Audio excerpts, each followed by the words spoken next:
had 2 weeks ago, Monday and Tuesday, an experience that I'm not sure I have yet fully digested, an unusual opportunity. It begins several years ago. I wanted to receive the magazine of the Lord's Day Alliance because I felt that a person who is teaching in the area of last-day events, eschatology, ought to be aware of what's going on. And the Lord's Day Alliance of the United States, which is an association of 14 different denominations, is the leading promoter of legislation in the United States for closing down things on Sunday and turning Sunday back to what it used to be from their point of view. I discovered that there is no subscription price for the Lord's Day Alliance magazine called Sunday, which comes out every other month, 6 issues a year, but that one could send a donation and be placed on the mailing list. And so I did, and I had been receiving it for a number of months, and about 6 months ago an announcement was made that there was going to be a nationwide meeting held in Nashville, Tennessee, at the headquarters of the Southern Baptist Convention, a very beautiful building located on James Robertson Parkway, and the readers of Sunday magazine were invited to come. There would be a $25 registration fee. There would be nationally known speakers who would be there, and it would be something that would be very interesting to the readers of Sunday magazine. I wanted to go, and I thought that perhaps if I went with press accreditation, I might get background papers and receive background briefings, which regular delegates might not be receiving, and so I approached Miss Shirley Burton, the editor of the Pacific Union Recorder, if she would write on my behalf, obtaining press accreditation for me, which she did do and which subsequently was granted. I went back fully expecting that my denominational identity would be known, if for no other reason than that I assumed that the letterhead upon which the request was made identified the Recorder as an Adventist journal. The letterhead, actually there are two letterheads for the Recorder. One mentions that it's the official organ of the Adventist Church on the West Coast. The other says nothing. And perhaps the Lord had his hand over a number of things here. I also assumed that in the letter requesting my accreditation, I would be mentioned as a professor at Pacific Union College, which would be another clue to denominational identity. Only my name was mentioned in the letter. I went back fully expecting that my denominational identity would be known. I took no pains to hide it, neither did I take any pains to promote it. And when I got there, I discovered that I was not known in terms of my denominational identity. I do not know whether, had they known who I was, whether I would have been permitted to attend, but they didn't know. Perhaps the Lord had his hand over it. And so I sat there listening to what went on. The Lord's Day Alliance was formed in 1888, by coincidence, the year in which the first colporteur edition of Great Controversy was published. They had a lot in common then. They still do. It represents about 18 and a quarter million Christians in 14 denominations, and there is a broad spectrum of religious philosophy represented by those denominations. On the one hand, you have the Pentecostal Assemblies of God, then you move through the Southern Baptists, religious conservatives, Presbyterian Church in the U.S., the Southern Presbyterians, also a conservative body, on up until you come to the Protestant Episcopal Church, which would be, in liturgy at least, considered a high church. And in addition to that, I noticed that there were representatives of the Salvation Army and the the Nazarene Church in attendance at this meeting, although they are not listed as official members. In the meeting which I attended, 11 of the 14 bodies were represented by more than 100 clergymen. Almost all of them who were there were clergy, from 15 states in the United States, plus the District of Columbia, plus Canada. They met in the Southern Baptist Convention headquarters, which to me was a supreme irony, because the Southern Baptists kind of looked to Roger Williams, the founder of Rhode Island, like we sort of look to Ellen White as a spiritual ancestor. Roger Williams was the first great pioneer for religious liberty in the United States, And in years that have gone by, whenever Adventists were involved in religious liberty issues, we could always count on the Southern Baptists to stand with us in those matters. However, times are changing, as Great Controversy said they would, and today the Southern Baptists are very strongly into the Lord's Day Alliance, which seeks to promote Sunday laws in this country. It was an unforgettable experience which still, in a sense, haunts me. I am not a prophet nor the son of a prophet, and I have never had visions. Ellen White had experience in vision of attending meetings in which strategy was being planned, and of course to her it seemed like she were actually present when she had her vision experiences. But I was actually there, sitting, unknown, among more than 100 clergymen, watching many, many things in Great Controversy being fulfilled before my very eyes. I came away with about a half a dozen or so strong impressions, and it is those that I would like to share with you this evening. My first impression was that the four angels mentioned in Revelation 7, verses 1 to 3, are still holding the four winds. You're familiar with that passage, which deals with the sealing work of God. Revelation 7, 1 to 3. After these things, I saw four angels standing on the four corners of the earth, holding the four winds of the earth, that the wind should not blow on the earth, nor on the sea, nor on any tree. And I saw another angel ascending from the east, having the seal of the living God, and he cried with a loud voice to the four angels, to whom it was given to hurt the earth and the sea, saying, Hurt not the earth, neither the sea nor the trees, till we have sealed the servants of our God in their foreheads. The four angels are still holding the four winds. This was illustrated in several ways. The first thing that struck me was the fact that the constituent bodies of these 14 different denominations are not united either in methodology or in philosophy. There were at least three areas in which this was clear. First, they are not agreed on the nature of Sunday itself. Is Sunday a sacred day mentioned explicitly in Scripture as the day on which New Testament Christians should worship? Or is Sunday merely a day chosen by convenience because, well, our Lord rose on that day from the dead and it provides a handy memorial of his resurrection? On the one hand, there are those who hold that there is biblical warrant for Sunday keeping. On the other hand, there are those who correctly see no biblical warrant in it, but it's merely a day chosen for convenience purposes. At the risk of oversimplification, we could designate the people who hold Sunday as a convenience by labeling them the Lord's Day people. And then the other group we could label the Seventh-day people or the Sabbath people, because these people firmly are convinced that when Jesus rose from the grave, that he somehow transferred the entire strictures and institution of the seventh-day Saturday Sabbath to the first day Sunday.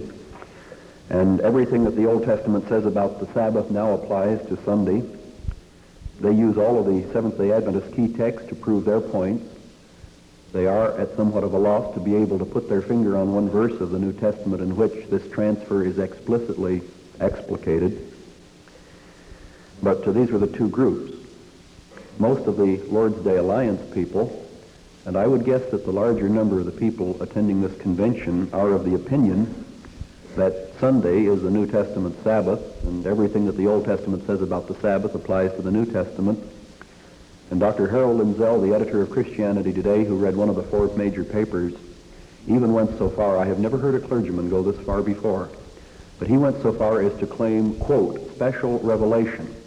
And by that he means the New Testament, because he doesn't believe there was any special revelation after the book of Revelation closed. And he went farther than any clergyman I've ever heard before who was upholding Sunday by claiming special revelation for Sunday. I wanted to ask him for chapter and verse, but forbore. The second area in which there was not unanimity arises out of the first. There was not a clear-cut understanding of how Sunday should be observed. For the people who see it merely as a convenience day, well, you go to church and then from then on you're on your own. But for those who see it as a day of rest, the New Testament Sabbath. They go back to the Pilgrim Fathers, and they believe that all of the strictures of the Old Testament would apply on Sunday keeping, and so there was not agreement there. The third area in which there was no agreement was in the area of the best way to press for the observance of their goal. Was the best method legislation, or was the best method persuasion to achieve their goals? And there was not agreement at this point.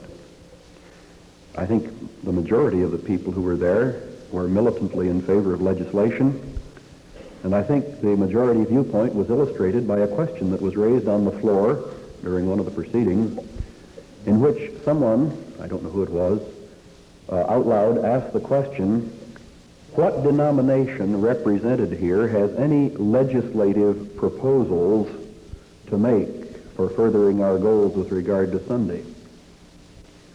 His question was greeted by silence, which was tacit admission that none of the denominations had any program of legislation to propose. And then the voice that asked the question responded, "That's just the trouble." It was clear where he stood. There was a frank admission that there was a great deal of apathy on the part of the membership of the 14 constituent members. Some deplored it, but had to admit that their members simply would not support nor stand for the curtailment of their own pleasures on Sunday, the curtailment of gasoline sales, the closing down of stores, the closing down of sports events, and a few other things. And so I could see evidences that the four angels are still holding the four winds. But that brings me to my second impression, and that is that the four angels are finding it increasingly difficult to hang on to the four winds, that they indeed seem to be tugging out of the hands of the four angels. Those of you who are familiar with Ellen White's early writings will recall that in there she revealed one of her early visions in which she saw these four angels in a graphic parable-like vision.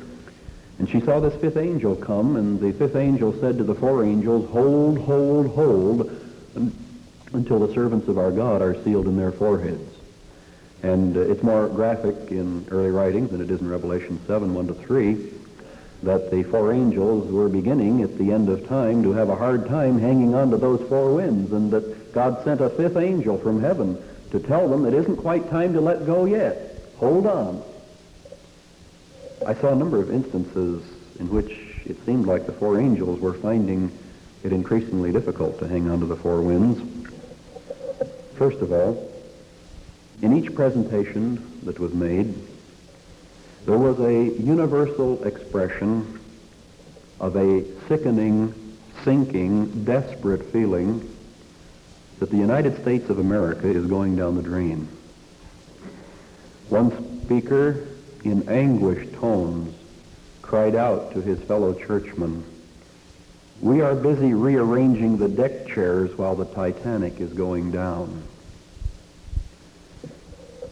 There was concern that the public schools are losing the battle for influence because they are unable to teach religion and religious values, but they are not restrained by government from teaching atheism and atheistic values, and in some public schools, even on the high school level, witchcraft is now being taught as a formal academic discipline. There was concern about Watergate morality, or the lack thereof. And one was reminded that Ellen White years ago told us that the two chief causes of the national Sunday law in this country, which has yet to be passed, keep in mind that whatever Sunday laws we have right now are only on the state level. There never has been, and there is not now tonight, a national Sunday law, but one is coming very, very soon. Mrs. White said that the two chief causes for this would be the decline in morality, both public and private, and also disasters, transportational and ecological. And I could certainly see the decline in morality being decried in anguished tones, and I thought, isn't it ironic that the people to whom have been given a special message for this time seem to be so blasé when we see what's going on around us in the world, and these other people, recognizing the stagnant deteriorating condition of society are up in arms about it. But we've known about it ever since 1888, and so we've become familiar with it, and so when we hear about some new horrible thing happening, we shrug our shoulders and say, well, it's supposed to happen anyway, so what else is new? A second evidence that I saw that the four angels may find it difficult to hang on to those winds much longer was in the militancy exhibited right from the opening welcome by Dr. Charles A. Platt, the president of the Lord's Day Alliance, who comes from New Jersey. In the very opening remarks, at the very beginning, even before the keynote address was presented, Dr. Platt laid it on the line in no uncertain terms. He said the primary purpose of the Lord's Day Alliance is to put emphasis on the fourth commandment. Now you understand he sees the fourth commandment transferring Saturday to Sunday with the New Testament, but it was interesting to see how they kept using all the Adventist key texts for Sabbath observance to prove their point. The primary purpose of the Lord's Day Alliance is to put emphasis on the fourth commandment. He went on to say we must do all possible to exalt the Lord's Day in contemporary culture, and that indeed was the theme of this session. Then he went on to say we have a religious purpose in exalting the fourth commandment. This was a frank, tacit admission that their goal for a Sunday law in this country is religious. Because you see, a lot of the window dressing for Sunday legislation has been social reasons. People need a day of rest. The family needs a day to get together, and so on, and so on, and so on. In fact, at any point where the United States Supreme Court has even sniffed the hint of a religious overtone, the Supreme Court has automatically invalidated any state statute to that effect. But these people, talking to themselves, frankly admitted that their purpose is a religious purpose. Then they went on to speak to those who would raise the cry of religious liberty. And they made this very interesting observation. We do not believe it necessary to bow to every whim of every person in order to have religious freedom in the United States. The majority in this country, Dr. Platt declared, feel that Sunday should remain unique. And we intend to see that it does, and this does not infringe upon the liberty of any minorities. He pointed out, correctly, that the blue laws were so named not because they made people blue on Sunday because they couldn't do anything, but because the first Sunday laws in this country were enacted in Connecticut, and those first Sunday laws were bound in a blue binding and thereby became known as blue laws. I thought it interesting that all of the materials that were prepared for the delegates attending this session were printed on blue paper. The third evidence that I saw that the angels are going to have an increasingly more difficult time to hold on to the four winds was in the talk that was given at 8 o'clock on Tuesday morning of this two-day session by Dr. Harold Lindsell. Dr. Lindsell is probably the most influential single clergyman in the evangelical camp in the United States of America today. He's the editor-in-chief of Christianity Today. Dr. Lindsell spoke Tuesday morning at 8 o'clock on the subject, the Lord's Day and natural resources. If I understood Dr. Lindsell correctly, and I have since sent for a tape of his speech, which we are going to transcribe, so that in any further presentations we may be able to quote him exactly. His talk was not provided to us in advance, in an advanced text. Dr. Lindsell's position was, and if he were here tonight, he might protest my interpretation of it, but this was what came through loud and clear to me.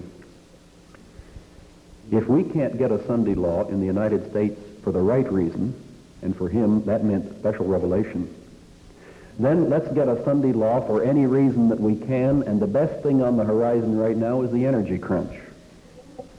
And so let's make hay out of that.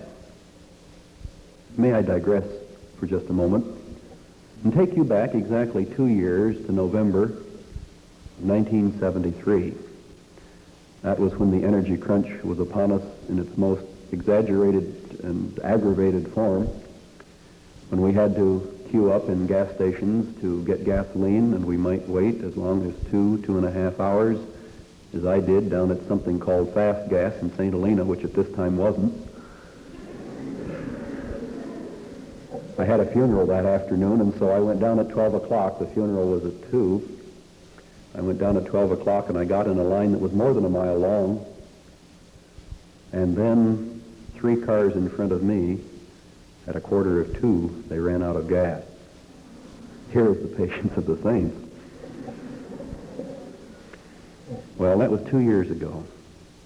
On November 19, 1973, Charles DeBona, President Nixon's special assistant for fuel, told a joint economic committee of Congress, and this was on television and I saw it on my own TV set at home right here in England, that the administration of our government was considering 3 courses of action in view of the energy crisis.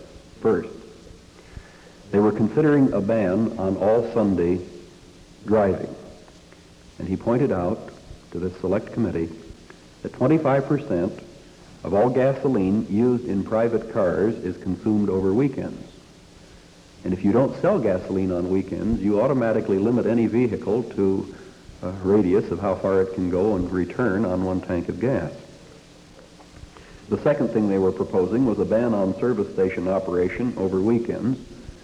And you will recall that President Nixon, in a nationally televised address, called upon the gasoline station operators in this country to voluntarily shut down their gas stations on Sunday from 6 p.m. Saturday night till midnight Sunday night until such time as Congress could finally get around to work the machinery to produce a law that would close these places down, and he could sign it and then the law could go into effect. But until that would happen, he was asking for voluntary compliance.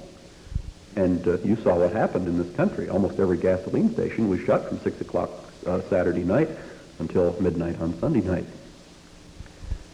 In December of '73, I was in a standard station down in Hillsboro, just 2 miles from the San Francisco International Airport. And as I drove in to fill up my tank, there was a great big poster that must have been 4 feet wide and 6 feet tall, right in the plate glass window of that very large standard station, which said, "Yes, Mr. President, we are following your request and we are closing this gas station on Sunday." I wished I'd had a Polaroid camera to take a picture of the poster. So they were considering a ban on Sunday driving, secondly, a ban on service station operation on weekends, and third, DeBona told Congress, this administration is considering blue laws to close all businesses on Sunday. That was on November 19, 2 years ago. In the December 3 issue of Time magazine, which came out a little over a week later, Time magazine reported that at the highest level of our federal government, that the administration is currently considering putting in a national blue law, and I am quoting, to curtail business hours in stores and other businesses and to close the national parks to private cars on Sunday. This was 2 years ago. 2 weeks ago, the energy czar of Gerald Ford's government spoke out, and he was quoted in the Napa Register and in other newspapers all over the United States as saying that the present energy position in the United States as of right now is worse than it was 2 years ago. And one can only conclude that perhaps the government lacks the courage to call for shutting down gas stations again, for not selling on Sunday, for not driving on Sunday, for some of these other things. One does not know. Perhaps another instance of the 4 angels holding the 4 winds. But back to Dr. Linzell. What was his rationale for such a law? It would have pleased the Jesuit who says that the end justifies the means. Dr. Linzell went on to say, Jesus gave 2 commandments. The first, love God with all you have, and the second is to love your neighbor as yourself. To work for this kind of a Sunday law would be a practical application of that second commandment of Jesus, because you see, we know what our neighbor needs even if he doesn't. And we're actually doing our neighbor a favor in pushing a law that will give him a Sunday that we know he needs, but he's just so blind he doesn't even realize that he needs it. Well, I wondered at some things that Great Controversy has to say along that line. A third evidence of the angels having an increasingly difficult time holding the four winds was in a paper presented by Dr. Franklin Littell, a professor of university at Temple University in Philadelphia. I gave a copy of this to Dr. Syme, and I asked him to read it carefully and to write a two-page critique of it, which I could take with me to the meeting in Chicago yesterday, which I attended and presented the report there that I'm giving to you now. Dr. Syme wrote his doctoral dissertation on Adventist church-state relationships. He loaned me a copy, a paperback copy of the popular version of that, published by one of our publishing houses, and I read it all night on the plane going back there. I thought it would give me some background I didn't already have, which indeed it did. When I talked with him at the time he handed me this two-page critique, he said, "I am familiar with Littell because he's been very prominent in this thing, and this paper represents a major departure of his earlier philosophy." Dr. Littell, in brief, felt that no religious liberty issues would really be involved in the kind of Sunday legislation that this country needs. And then we have the question of calendar change, which was not mentioned at the Lord's Day meeting, but there has been a great effort made to change the calendar so that Monday would appear as the first day of the week and Sunday would appear as the seventh day of the week. And this, of course, would play into the hands of the Lord's Day Alliance people who call Sunday already the Sabbath and the seventh day. Last year, 1974, the Ontario Canada Milk Marketing Board distributed a calendar to its patrons showing Sunday as the seventh day of the week. And this year, the West German government adopted a new calendar which for West Germany will go into effect on January 1, 1976, in which Monday will be shown to be the first day of the week and Sunday will be shown to be the seventh day. And in so doing, the West German government became the 27th country around the world to adopt this new calendar, which will make Sunday the seventh day of the week. Interestingly, the Lutherans and the Roman Catholics in Germany voiced consternation at not being even consulted by the Committee for Norms and Standards, which adopted this regulation. A third impression had to do with the universal nature of the Sunday law. Ellen White said that at the end of time there would be a universal Sunday law. It would not simply be in the United States, but she did say that the United States government would take the lead and other nations would follow its example. At this meeting, there were representatives from Canada, and mention was made about the present status of Sunday laws in Canada. It was pointed out that in Canada, the national constitution of the Dominion forbids the provinces to legislate on religion and forbids the national parliament of the Dominion to legislate on labor matters. And Prime Minister Trudeau recently cut the Gordian knot and presented a bill before Parliament in Ottawa for a law which had a religious title and a labor content. The Lord's Day Alliance affiliate in Canada has been lobbying for 6 years for a Sunday law, but no success is in sight as of yet, and the representative was very disgusted because he had to report this. But he did say that each province has permissive legislation and that a common day of rest and leisure is finding increasing favor with the public. A fourth impression had to do with the place of politicians in bringing about the national Sunday law in this country. Ellen White, in Great Controversy and in other places, makes it abundantly clear that the national Sunday law will come about not because of some politicians gathering in some smoke-filled back room, but rather because of grassroots pressure put on the politicians by their voters in the constituencies. She said that the national Sunday law, when it comes, will be the result of popular demand. She goes on to say that politicians will yield in order to secure patronage and popularity. She also pointed out that Protestants will take the initiative.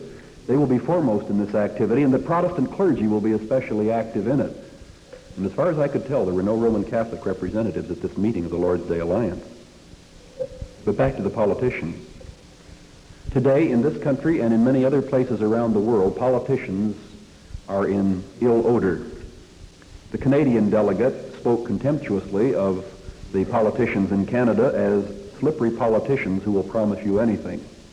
Well, of course, those kind are found in other places besides Canada. In his paper, Dr. Littell scathingly denounced politicians who handle the issues of amnesty and reconciliation in this country at the level of pettifogging politics and malice. And then they turn around and treat camp followers, this was a slurring reference to Vietnamese refugees, treat camp followers from a foreign field with more charity than the government shows to our own flesh and blood, who perceived the wickedness of our own imperial adventure before the rest of us came to our senses. And what he's saying here is this, that our politicians are treating in a despicable manner those men who either deserted or ran away in order not to have to be conscripted into the armed forces to fight in a war that they didn't like, that they're treating them in a very dastardly way, and yet these camp followers, a euphemism for the refugees, are being treated to the very best in this country. He had no like at all for the politicians. But I think the most glaring evidence of what Ellen White had to say about how the politicians would be pressured from the field came in Dr. Linzell's remarks after the presentation of his paper in a question-answer session. Somebody was asking him about something about what did he think was the best way to bring about this, and he said, get people to write letters to the government. And then he pointed out that just a few months ago, the Federal Communications Commission was proposing some stringent regulations on religious broadcasting in this country. Christianity Today and several other publications raised a hue and cry among their readership, urging people to write to the FCC and the bureaucrats which operate it, and point out to them that we didn't want any change in the regulations governing the broadcast which operate it, and point out to them that we didn't want any change in the regulations governing the broadcasting of religion in this country. And in a note of triumph, Dr. Linzell said, the Federal Communications Commission received 650,000 letters. And then he added, they got the message and they didn't mess around. Urging people to write to the FCC and the bureaucrats which operate it and point out to them that we didn't want any change in the regulations governing the broadcasting of religion in this country. And in a note of triumph, Dr. Linzell said, the Federal Communications Commission received 650,000 letters. And then he added, they got the message and they didn't mess around with the proposed regulations that they were talking about. Well, of course, this was his answer to how to get a Sunday law in this country. Get the people to write to government. And back in 1888, Ellen White said that's the way it's going to be. Another impression had to do with the emphasis on the bicentennial. Brooks Hayes, a former congressman and a splendid man, a congressman from Arkansas, a man who lost his position because of conscience, because a congressional election took place at the time of the disaster which was known as Little Rock, and Brooks Hayes said, we've got to obey the laws of the land whether we like them or not. And the people of Arkansas didn't like the laws which were forcing the integration of their public schools, and so they voted for a man who wouldn't urge them to obey the laws whether they liked them or not, and Brooks Hayes lost his position in Congress on a matter of conscience. And I think the measure of the man's mettle was found in the fact that President Eisenhower immediately appointed him to a very prestigious position. Brooks Hayes was a Democrat, not a Republican, and there was no patronage to be gained by appointing a defeated Democrat to a high government position. But Eisenhower liked the cut of his jib. Here was a man who was willing to risk defeat in order to stand up for what he believed was right. And Brooks Hayes gave the Monday evening address. It was a folksy, Will Rogers type of homespun humor. Mixed in with it were some urgings out of a sincere heart, I am quite sure, that we need to get back to Sunday. And I think it was Brooks Hayes who said, let's make the bicentennial more than just a birthday party.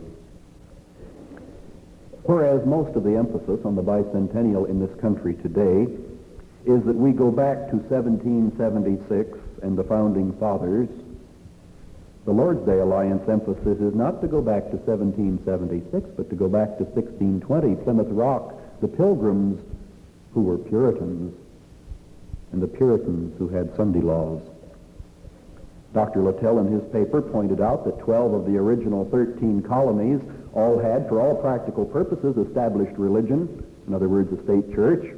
Rhode Island was the only exception, and it was an insignificant little colony that had only a few scattered communities and wasn't very important after all. And he implied that we could not survive as a Christian nation without going back to our Puritan roots and putting Sunday back in its proper place. And the emphasis was, let's go back to our roots. Let's go back to all of them. Let's not stop with 1776. Because, of course, in 1776 you have Thomas Jefferson, who is a deist, and you have Benjamin Franklin, who wouldn't really strictly qualify as a Christian, and you had a few other government leaders, a few Universalists, and a few other things like that.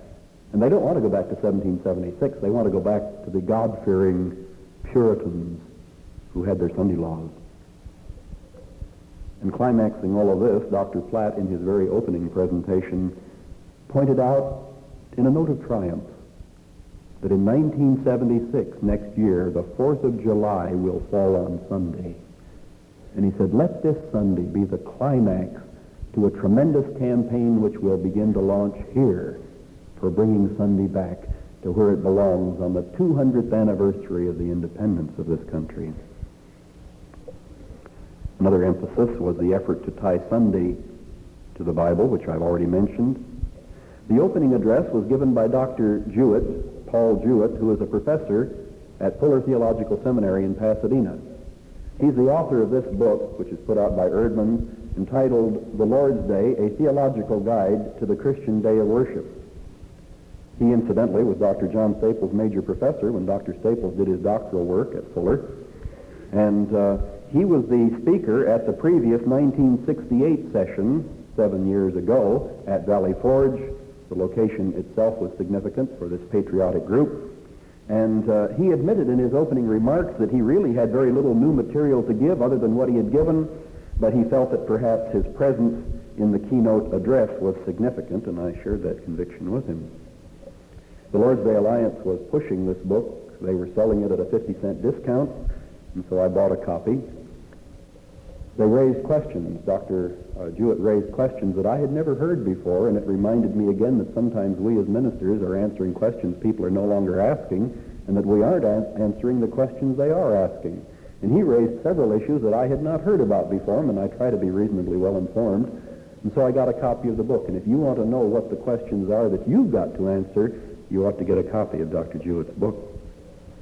One of the ironies in his presentation was that these people are throwing out the Sabbath, our Sabbath, in order to avoid the charge of legalism, and yet they seek to recover the Sabbath and recover Sunday Sabbath in the New Testament, and then lay it back on the fourth commandment of Deuteronomy. And that was interesting too, because every time he talked about the Ten Commandments, he didn't go to Exodus 20. He went to that enumeration of the Ten Commandments in Deuteronomy. And do you know why? In Exodus 20, the reason given for keeping the Sabbath is because in 6 days the Lord made heaven and earth. That is not the reason that's given in Deuteronomy. The reason in Deuteronomy is because the Lord delivered Israel from the Egyptian bondage. And they see the seventh-day Sabbath, the Saturday Sabbath, as deliverance from the physical bondage of sin and so on, and that the Sunday Sabbath of the New Testament is deliverance from the bondage of the grave, because Jesus rose on Sunday from the tomb, and so Sunday is the big memorial of deliverance from death, whereas in the Old Testament it was deliverance from the Egyptian bondage. And the reason was not far to seek, because he admitted in his presentation that we can no longer seriously consider a six-day creation for this world. And of course, if there is no literal six-day creation, there is no significance to a literal seventh-day Sabbath. I was interested by the willingness of this group to blur the distinction between Sunday and Sabbath by calling Sunday the Sabbath and calling Sunday the seventh day. And of course, Ellen White, years ago, talking about the ecumenical movement, said that they would unite on two doctrines. What she didn't say, but what she could have added, was the fact that there are only two of them that they can unite on. This is least common denominator theology, and they aren't even all agreed on the meaning of Sunday. But they would all get together saying that Sunday ought to be a special day, but perhaps for different reasons. Lastly, I was interested in the attitude toward Adventists. Dr. Jewett mentioned in the introduction to his presentation the universal nature of Sunday observance, how the Eastern Orthodox Church observes it, the Roman Catholic Church observes it, and the vast majority of Protestants observe it. We have just the Seventh-day Adventists, the Seventh-day Baptists, and a few other little Sabbatarian sects. They spoke rather patronizingly of the Seventh-day Baptists. They were good Baptist people, just had a strange idea about a seventh day. But when they mentioned the Seventh-day Adventist, it was very clear that we were the people they felt they had to meet. And Ellen White said years ago that when the final crunch comes, Adventists will be like a Mordecai at the gate, and they will do their best to try to take care of Mordecai. Mention was made about Adventists and their contributions in civil rights action because some of the cases that we have fought all the way to the Supreme Court to allow people to keep Sabbath without losing their jobs, they are now going to hitchhike upon and use for Sunday-keeping people who don't want to lose their jobs and want to keep Sunday and not have to work on Sunday. They admitted a debt of obligation, but they didn't seem to be very enthusiastic about recognizing it. And I recognize that we stand a danger of a denominational paranoia. You know, wasn't it Cain who said, "Every man's hand is against me"? But it did seem to me that when the name of our denomination was mentioned, the atmosphere seemed to be a bit charged.